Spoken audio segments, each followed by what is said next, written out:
Hello friends, welcome in our educational channel focus exams. मैं doctor Vibha Uttam यहाँ पर अब कुछ पॉलिटी से रिलेटेड क्वेश्चन करवाऊंगी। मुझे ऐसा लगता है जितना पॉलिटी पढ़ना ज़रूरी है उतना ही क्वेश्चन करना ज़रूरी है। जिन भी एग्जाम्स में जीएस या जीके के क्वेश्चन आते हैं वहाँ पर जीएस में बहुत सारे क्वेश्चन पॉलिटी से रहते हैं, जैसे यूपीएससी, यूपीपीसीएस, अदर पीएससीज, एसएससी, एओ, बीडीओ, आरओ, आईईएस, लेखपाल, पटवारी और भी बहुत सारे एग्जाम्स। तो हम यहाँ पर पॉलिटी के केवल वही क्वेश्चन करेंगे जो बार बार एग्जाम्स में आते हैं। तो चलिए शुरू करते हैं।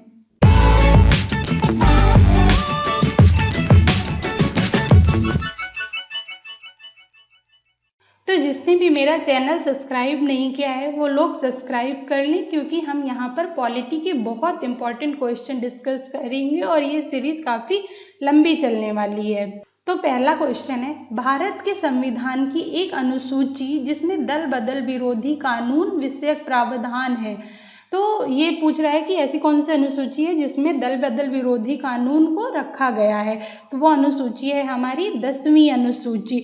मूल रूप से हमारे संविधान में 8 अनुसूचियां थी, 4 नई अनुसूचियां जोड़ी गई हैं। अनुसूची 9, 10, 11, 12 ये 4 नई अनुसूचियां जुड़ी गई हैं।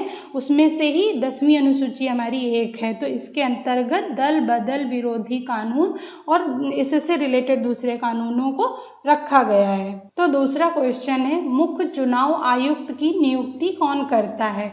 तो जो हमारा चुनाव आयोग होता है, निर्वाचन आयोग होता है, जो उसका अध्यक्ष या आयुक्त होता है उसको हम मुख्य चुनाव आयुक्त कहते हैं। तो इसकी नियुक्ति हमारे प्रधानमंत्री और मंत्रिमंडल की सिफारिश पर राष्ट्रपति करते हैं। तो इसका आंसर हो जाएगा राष्ट्रपति। और किसकी सिफारिश पर करते हैं? प्रधानमंत्री और मंत्रिमंडल की सिफारिश पर। मुख्य चुनाव आयुक्त का कार्यकाल 6 वर्ष का होता है या 65 ईयर आयु तक होता है। तो मुख्य चुनाव आयुक्त के नियुक्त होने के बाद उससे सरकार केवल महाभियोग प्रक्रिया लगाकर ही हटा सकती है। तो नेक्स्ट क्वेश्चन है, भारतीय संविधान के किस अनुच्छेद में मौलिक कर्तव्यों की चर्चा की गई है। इसमें ये पूछ रहा है मौलिक कर्तव्य का अनुच्छेद। तो जो हमारा मौलिक कर्तव्य का अनुच्छेद है वो है 51 का। तो हमको ये याद रखना है कि अनुच्छेद 51 का में मौलिक कर्तव्य दिए हैं। हमारे संविधान में 11 मौलिक कर्तव्य हैं और वो 11 के 11 मतलब पूरे मौलिक कर्तव्य एक ही अनुच्छेद 51 का में रखे गए हैं। ये मूल रूप से हमारे संविधान का भाग नहीं थे, मतलब मौलिक कर्तव्य मूल रूप से हमारे संविधान में नहीं थे। इन्हें संविधान संशोधन के द्वारा हमारे भारतीय संविधान में जोड़ा गया है। तो ये हमारे संविधान के भाग 4 का में रखे गए हैं। भाग 4 में तो हमारे राज्य की नीति निर्देशक तत्व दिए हुए हैं। अब ये जो क्वेश्चन है ये काफ़ी इम्पॉर्टेंट है, एग्जाम्स में बहुत बार ये क्वेश्चन पूछा जाता है। क्वेश्चन है, संविधान के किस संशोधन द्वारा संपत्ति के अधिकार को मूल अधिकार की श्रेणी से हटा दिया गया है।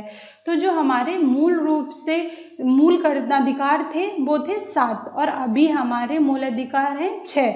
तो जो संपत्ति का अधिकार था उसको हटा दिया गया है और ये अनुच्छेद 31 के अंतर्गत दिया हुआ था और अब अनुच्छेद 31 को हमारे संविधान से निरस्त कर दिया गया है।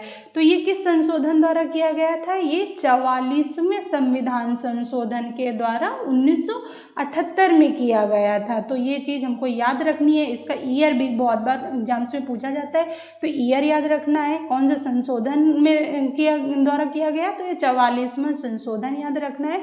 और ये पहले मूल रूप से किस अनुच्छेद में दिए हुए थे? ये अनुच्छेद 31 में दिए हुए थे। तो हमको ये 3 चीजें इस क्वेश्चन के लिए याद रखनी है। नेक्स्ट क्वेश्चन है, स्वतंत्र भारत में राज्यसभा के प्रथम सभापति कौन थे। इसका आंसर है डॉक्टर सर्वपल्ली राधाकृष्णन। तो हम बहुत सारे लोग ये जानते होंगे कि डॉक्टर सर्वपल्ली राधाकृष्णन हमारे प्रथम उपराष्ट्रपति थे और हम लोगों को ये भी पता होना चाहिए कि जो उपराष्ट्रपति होता है वही राज्यसभा का सभापति भी होता है। तो डॉक्टर सर्वपल्ली राधाकृष्णन हमारे प्रथम उपराष्ट्रपति थे, इसीलिए वो राज्यसभा के प्रथम सभापति भी थे। जैसे राज्यसभा में सभापति होता है वैसे लोकसभा में लोकसभा अध्यक्ष होता है। तो जो नेक्स्ट क्वेश्चन है वो पूछ रहा है कि स्वतंत्र भारत के प्रथम लोकसभा अध्यक्ष कौन थे? तो वो थे हमारे जीवी मावलांकर साहब। नेक्स्ट क्वेश्चन है भूमि सुधार से संबंधित विषयों को किस सूची के अंतर्गत रखा गया है? इसका आंसर है राज्य सूची। तो मतलब है कि जो भूमि सुधार या कृषि भूमि सुधार से संबंधित कानून नियम है वो राज्य सरकारें बनाएंगी। हमारे संविधान में 3 तरह की सूचियां हैं, संघ सूची, राज्य सूची और समवर्ती सूची।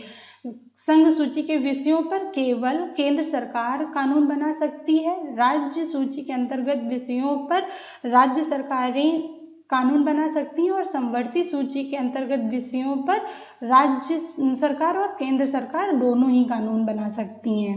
नेक्स्ट क्वेश्चन है राष्ट्रपति संविधान के किस अनुच्छेद के अंतर्गत लोकसभा को भंग कर सकता है? तो जो हमारी लोकसभा भंग होती है वो 2 तरीके से होती है। एक तो लोकसभा के 5 साल पूरे हो जाएं तो लोकसभा अपने आप ही भंग हो जाती है, और दूसरा राष्ट्रपति प्रधानमंत्री को सलाह देगा कि लोकसभा को भंग कर दिया जाए अगर 5 साल से पहले लोकसभा को भंग करने की ज़रूरत होती है। तो ऐसा ये अनुच्छेद 85 में दिया हुआ है। तो इसका आंसर है हमारा अनुच्छेद 85 में ऐसा लिखा हुआ है कि राष्ट्रपति लोकसभा को भंग कर सकता है।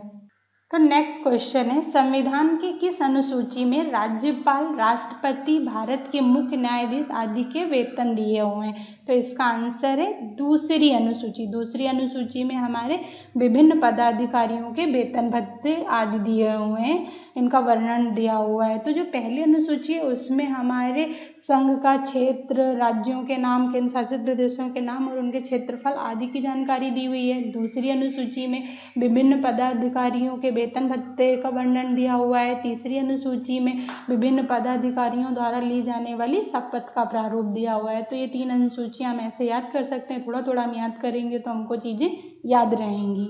नेक्स्ट क्वेश्चन है किसी नौ विधेयक को धन विधेयक होने का अंतिम निर्णय कौन देता है? मतलब कोई नया विधेयक जब संसद में पेश किया जाता है तो वो धन विधेयक है या नहीं, अंतिम निर्णय कौन देता है? वो देता है लोकसभा अध्यक्ष। तो ये याद रखना, लोकसभा अध्यक्ष का निर्णय अंतिम निर्णय होता है धन विधेयक के केस में। मतलब धन विधेयक के संबंध में लोकसभा के अध्यक्ष का निर्णय अंतिम निर्णय होता है। उसके निर्णय को किसी न्यायालय, संसद या राष्ट्रपति द्वारा चुनौती नहीं दी जा सकती है। 1-2 चीज़ें और बता देती हूँ मैं धन विधेयक से संबंधित कि संविधान में संसद द्वारा धन विधेयक पारित करने की एक विशेष प्रक्रिया दी हुई है। जैसे धन विधेयक केवल लोकसभा में केवल राष्ट्रपति की सिफारिश से प्रस्तुत किया जा सकता है। मतलब बिना राष्ट्रपति की सिफारिश के कोई भी विधेयक एज अ धन विधेयक लोकसभा में प्रस्तुत नहीं किया जा सकता है। इसे केवल एक मंत्री ही प्रस्तुत कर सकता है। तो ये कुछ इम्पॉर्टेंट चीज़ें थी धन विधेयक से रिलेटेड। अब नेक्स्ट क्वेश्चन है डॉक्टर BR अम्बेडकर ने किस मौलिक अधिकार को भारतीय संविधान का हृदय व आत्मा कहा था?